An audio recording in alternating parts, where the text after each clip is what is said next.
Hi there, and welcome to our lesson on common fractions. In this section, we're going to get familiar with some of the concepts related to fractions. We're going to become familiar with some of the terminology that we use when we deal with fractions.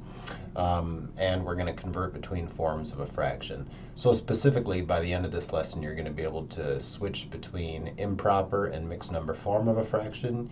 You'll be able to reduce fractions, and you'll be able to compare the size of fractions using the common denominator. So let's go ahead and get started. Okay, so the first question I have for you is the word denomination. What is a denomination? Well, it's kind of a category, and you've probably heard the word denomination thrown around a couple of places. One of them that you might think of is church. There's different denominations of churches or religions. And the other place that you hear about a denomination is with currency. There's different denominations of money, like $5 bills or $10 bills, $20 bills. Those are all different denominations. So in other words, a denomination is a kind of a category. It says what type of something you're talking about. Like if we talk about money, we can say we've got some paper bills, but unless we say the denomination, it really doesn't have any value. So that's why we call the bottom part of a fraction the denomination or the denominator. It tells you what kind of fraction we're dealing with. So if you take a look at that fraction right there on your screen, you can see that if you count pieces, total slices in a whole, there's 1, 2, 3, 4, 5, 6, 7, 8, 9, 10 of those. And that means that our denominator, or our type of fraction, is tenths. We're dealing with tenths in this fraction. Now, the other part of the fraction counts how many of those pieces we actually have. So it takes 10 pieces to make a whole here, but we only have some of them shaded in blue. What we would need to do to get that number is we'd have to count, or we'd have to numerate. To numerate just means to count. And so the top number of our fraction is called the numerator since it does the counting. So in this fraction, since we've got only 1, 2, 3, 4, 5, 6 blue pieces, then we would say that the top number in this fraction must be a 6. So the top number tells you how many pieces. We've got 6. The bottom number tells you how many in a whole. That was 10. And that means that the value of this fraction shown is 6 out of 10. Now, you might remember from your work with fractions before that that fraction could actually be reduced a little bit, and we'll do that a little bit later in this lesson. So take a look at these two fractions, 8 and 7/16 or 135 over 16. Which one of those two is bigger? 8 and 7/16 you can probably picture. That's about 8.5 inches, okay? But 135 over 16, that's harder to think about. We say that this type of fraction is called improper, and we don't usually like to work with fractions when they're in that form. So let's work with that for a minute. So I'm going to give you a fraction here. It's improper, 16 over 10. It's pretty clear to see that if we have 16 slices, but it only takes 10 to make a whole, then we have enough to make a whole, and there's 6 slices left over. In other words, 16 pieces when it only takes 10 to make a whole, or 16 tenths, we'd say that that's equal to 1 whole with 6 tenths left over, or 1 and 6 tenths. This green form of the number, the mixed number form, that's easier to work with than the improper form of 16 over 10. So let's take improper fractions and convert them over to mixed numbers to make them easier to think about. So our first fraction is 11 over 4. We have 11 pieces, but it only takes 4 to make a whole. Visually, that means that we could take 4 of those, put them together to make 1 whole. That uses up 4 of our pieces. We can take 4 more of them to make another whole. That uses up 8 of our pieces. Since we only have 11 available, we don't have enough to make another whole, but we do have enough for 3 more pieces. And so 1, 2, 3, 4, 5, 6, 7, 8, 9, 10, 11. 11 fourths is apparently equal to enough to make 2 wholes with 3 extra pieces. The size does not change, so our denominator remains fourths. And we would say that that's 2 3/4. But a better approach so that we don't have to draw a picture is to use division. What we're going to do is we're going to take our top number, which is our numerator, 11 pieces, and see how many groups of 4 we can make with that. In other words, we'll divide by 4. 4 fits into 11 2 times. That's the number that tells us that we've got 2 out in front. 2 times 4 is 8. That uses up 8 of our pieces. Those are the ones right here. And that leaves 3 left over. Those are the ones right here. So 2 with a remainder of 3 tells us that we've got 2 wholes. Our remainder of 3 tells us the numerator and the denominator does not change. So 2 3/4 is our mixed number equivalent. What about 37 over 8? We would go ahead and do that division. We'll take 37 and we'll divide it by 8. 8 doesn't fit into 3 at all, so we don't put anything there, but it does fit into 37 4 times. 4 times 8 is 32 with a remainder of 5. So 4 with a remainder of 5 means that we can make 4 wholes with 5 left over. And how big are those? Those are eighths, 4 5/8. And we're done. Let's go back now and answer our earlier question. 8 7/16 are 135 over 16. Which one is bigger? Well, let's take 135 over 16 and convert that over. So 135 divided by 16. 16 doesn't fit into 1. It doesn't even fit into 13, so we won't put a number above that. It does fit into 135. Not 10 times. 10 times 16 would be 160. That's too big. Let's try 8. So 8 times 6 is 48, and we'll carry that 4. 8 times 1 is 8, 9, 10, 11, 12. So 135 minus 128 is 7. There's no more numbers to drop down, so that means that this is 8 times with a remainder of 7. Or in other words, 135/16 then is equal to 8 and 7. Those were 16ths. 8 and 7/16. These two fractions are actually equal. And you can see that the one on the left is much easier to think about than the one on the right. That's why we like to take improper fractions and convert them into mixed numbers to make them easier to work with. So now what I'd like you to do is take just a few minutes, pause the video, and work through these 3 practice problems. Unpause the video when you're ready to see what those solutions are. Okay, here we go. 13/5. You could probably do that one in your head, but we can certainly divide it. 13 divided by 5. 5 fits into 13 2 times, so this is going to be 2 and something. 2 times 5 is 10. Subtract, that means our remainder is 3, so 2 and 3, what are they? These are fifths, so 2 and 3/5. 84 over 17, let's divide that. 84 divided by 7, I meant to say. 7 fits into 8 one time. 1 times 7 is 7. We'll subtract, we get a 1. We drop down our next digit of 4. 7 into 14 is 2. So 12 and something. 2 times 7 is 14. Our remainder here is 0. That's interesting. So this is 12 and 0/7. That means there is no fractional leftover value. So rather than say 12 and 0/7, we would say that this is equal to simply 12. And our last one, 268 over 15. That one's pretty tough to do in your head. So we'll take 268 and divide it by 15. 15 fits into 2, not at all.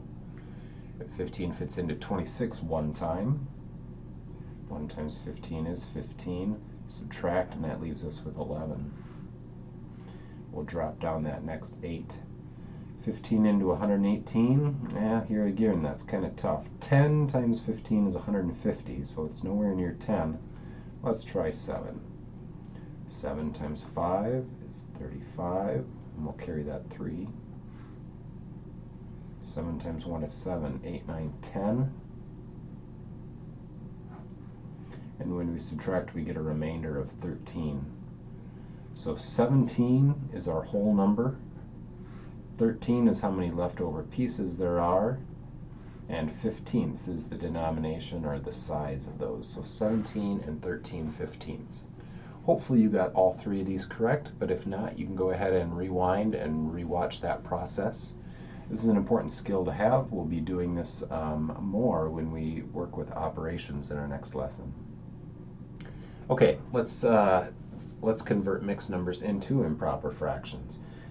Mixed numbers have to be converted into improper fractions before we can multiply or divide them. We'll do that in our next lesson, but let's take 5 7/8 and make it improper. Now there's a shortcut here, but I want you to understand the shortcut. First of all, what would this look like visually? We have enough for 5 wholes, and then we have another 7/8 besides that. So there's a sketch of what 1, 2, 3, 4, 5 and 7/8 would look like. Now, if we cut all these holes up into pieces to find out how many pieces there are, each hole is going to give us 8 slices or 8 pieces. So there's 1, 2, 3, 4, 5, 6, 7, 8, and so on. Okay, when we think about it strictly as slices, we could say, well, how many are there here? We don't need to count them up individually, although you could. We could just say that that is 5 holes with 8 slices each. There are 40 total pieces there. Plus, we had the 7 singles from over here, which means we have a grand total of 47 pieces. So if we have 47 pieces total, how big are they? The denominator doesn't change, and so that's 47 over 8, and we've turned this into an improper fraction. Now, of course, we don't need the picture. The shortcut here is to take 5 times 8. 5 times 8 gave us our original 40. And then we add on the 7 on the top. So 5 times 8 plus those extra 7 gives us our 47 pieces, and the denominator remains the same.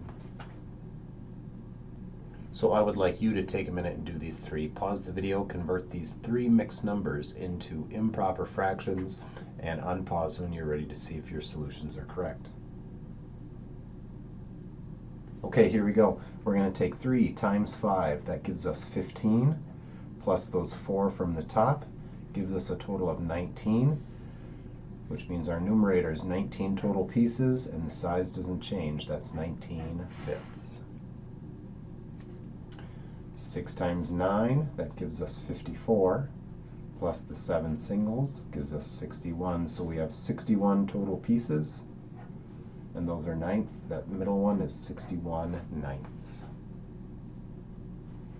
And the last one, 17 3/8. That one's pretty tough to do in your head. Possible, but pretty tough. 17 times 8, that's what we need to do first. 7 times 8 is 56. We'll carry that 5.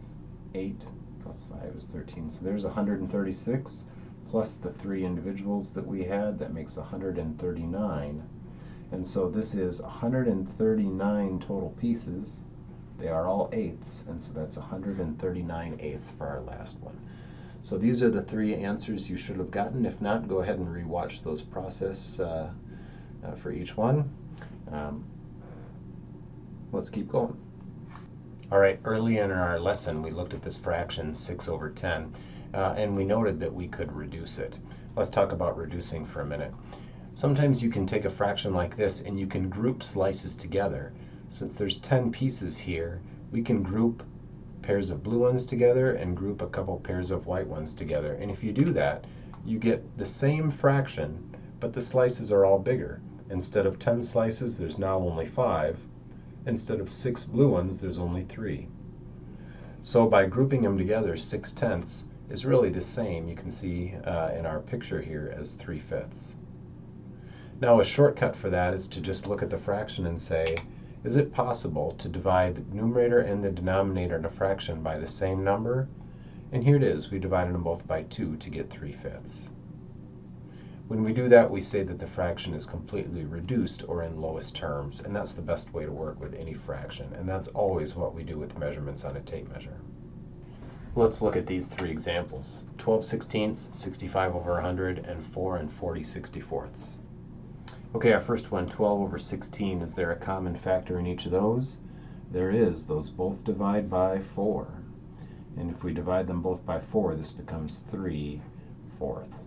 Now, technically, what we're doing here is we're saying that 12 over 16 can be rewritten as 3 times 4, that gives us 12, over 4 times 4, which gives us 16.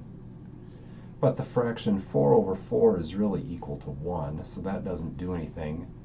They cancel in a sense, and that means that this is reduced to 3/4. But this process is really more detailed than we need. We'll take the shortcut of just dividing top and bottom by the same number to reduce our fractions. So what about 65 over 100? Do those both divide by the same number? Yeah, they sure do. They both divide by 5.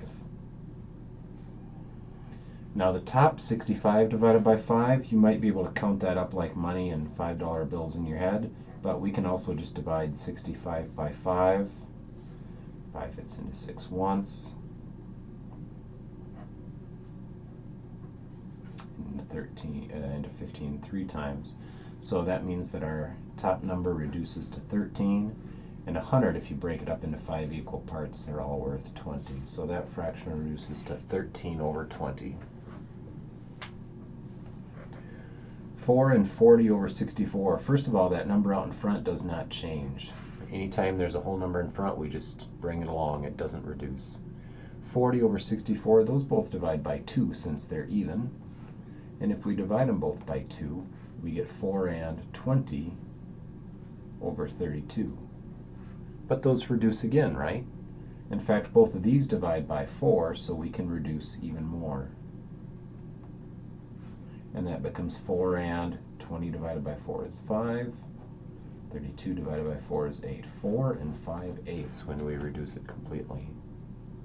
Now you may have noticed that 40 and 64, we could have divided them both by 8 to begin with, and that would have got us down to lowest terms right away. It doesn't really matter as long as you get to the point where you can't reduce it anymore. We're going to all get the same result. Okay, go ahead and pause the video for just a minute. I would like you to reduce both of these two to lowest terms, and unpause when you're ready to see if your solutions are correct. Okay, 15 over 25, those both divide by 5. That should be a reasonably simple one to spot. 15 divided by 5 is 3, but 25 divided by 5 is 5, and so that fraction reduces to 3/5. 3 and 49 over 56, well, the 3 isn't going to change at all, so it's still going to be 3 and something. 49 and 56, those are both multiples of 7. They'll both divide by 7. 49 divided by 7 is 7. That's our new numerator. 56 divided by 7 is 8. That's our new denominator. That becomes 3 and 7/8. Hopefully you got those right, but if not, you can rewatch that process. Okay, here's a question. Which of these two fractions is bigger, 2/3 or 5/8? They're pretty close, actually, and if you're clever, you might pull out your calculator and divide them and turn them into decimals. You could do it that way. But we can compare these two really quickly by finding their common denominator as well. Let's work with the fraction 2/3 for a minute. I think you'd agree that 2/3 could be unreduced by multiplying top and bottom by the same number. If we multiply them both by 2, that's the same as 4 over 6. Or we could have multiplied them both by 3 and gotten 6 over 9. Or we could have multiplied them both by 4 and gotten 8 over 12. These are all different forms of 2/3. We could go on forever finding different ways to write the fraction 2/3 by unreducing it. 5/8, we could do the same thing. We could say 5/8 could also be written as, if we multiply both of these by 2, we get 10/16. Or we could multiply them by 3 and get 15/24. And we could do that forever. What we'd really like, though, is to find a denominator that shows up on both lists. If we kept going with our 2/3, we'd eventually find out that this is the same as 16/24. And as you can see, 24 is a denominator that they can both be changed into. That means that the lowest or smallest common or shared denominator of these two fractions is 24. We call that, just for short, we call that the LCD. We use the LCD for quite a few things when we're working with fractions. Once we find the common denominator, we can rewrite both of them using the common denominator. We already said that we could multiply the top and bottom by 8 here, and this becomes 16/24. For the fraction on the right, we can multiply both top and bottom by 3 to make it 15/24. And as you can see, when we rewrite these with the same denominator, they're easy to compare. Which one is larger? 2/3 is, because it's 16/24. 5/8 is only 15/24. Now let's do that again with 3 fractions. 5/6, 2/3, and 3/4. We want to find the LCD of these fractions. That is to say, the smallest number, that 6, 3, and 4 will all go into evenly. So let's look at some candidates for our common denominator. Here's how I like to do it, and there's several processes. Find your 3 denominators, 6, 3, and 4. Pick the biggest one, that's 6. We're going to go through multiples of 6 until we find a number that works. So 6 doesn't work because 4 doesn't go in there. The next multiple of 6 is 12. Yeah, 3 and 4 both go into 12, so that means that is your common denominator. So that means that 5/6 can be written using some number of 12ths. 2/3 can also be written using some number of 12ths. And 3/4 can also be written using some number of 12ths. So let's go ahead and do that. 5/6, we could change that into 12ths by multiplying top and bottom by 2, and it becomes 10/12. 2/3, well, we can multiply those by 4, and it becomes 8/12. And 3/4, we would multiply top and bottom by 3, and that would become 9/12. And now we can compare them easily. 10/12, 8/12, and 9/12. We want these from smallest to largest. Well, clearly 8/12 is the smallest, which means 2/3 is our first fraction. 9/12 was next. And 10/12, or 5/6, was last. And now we've put those fractions in order from smallest to largest. Okay, here's our last problem before we wrap this up. I would like you to take the 3 fractions, 5/6, 3/4, and 4/5, and write them in order from smallest to largest. Go ahead and unpause the video when you're done to see the solution. Alright, here we go. The first thing we need to do is find the lowest common denominator. So again, let's start listing candidates. 6, 4, and 5 are our 3 denominators, but 6 is the biggest one. So I'm going to start out with 6. Now 4 and 5 don't go in there, so that doesn't work. The next multiple of 6 is 12. 4 goes in, but 5 doesn't, so that's not it. What about 18? 5 doesn't go in there either. 24 is the next multiple of 6, but 5 doesn't go in there either. The next multiple of 6 is 30. Now 5 does go into 30, that's good news. Unfortunately, 4 does not evenly go into 30, so 30 is not our LCD. 36 is the next multiple. 4 goes in there, but 5 does not. Next multiple of 6 is 42. 5 doesn't go in there. Then 48, but 5 doesn't go in there. 54, nope, 5 doesn't go in there. The next multiple is 60. 5 does go evenly into 60, and so does 4. So 60 turns out to be our LCD. That means we should rewrite each of these using 60ths. So 5/6 is equal to some number of 60ths. 3/4 is equal to some number of 60ths. And 4/5 is equal to some number of 60ths. Okay, 5/6, that one's pretty easy. We can multiply top and bottom by 10. That means that one is 50 over 60. 3/4, we'd multiply both of those by 15, just like 4 15-minute chunks makes a full hour. That gives us 45 over 60. And 5 times 12 gives us 60 on the bottom. 4 times 12 gives us 48 on the top. So our 3 fractions are actually equivalent to 50 over 60, 45 over 60, and 48 over 60. So to answer the question, putting them in order from smallest to largest, our smallest one is 45 over 60, or 3/4, followed by 48 over 60, which is 4/5, And finally, we have 50 over 60, which is the same as 5, 6. And there's our three fractions in order from smallest to largest. Okay, that wraps up this lesson. So to summarize what we've done, we were able to convert improper fractions into mixed number form and back again. We were able to take fractions and reduce them. And we can rewrite fractions using a common denominator, which makes them easier to compare.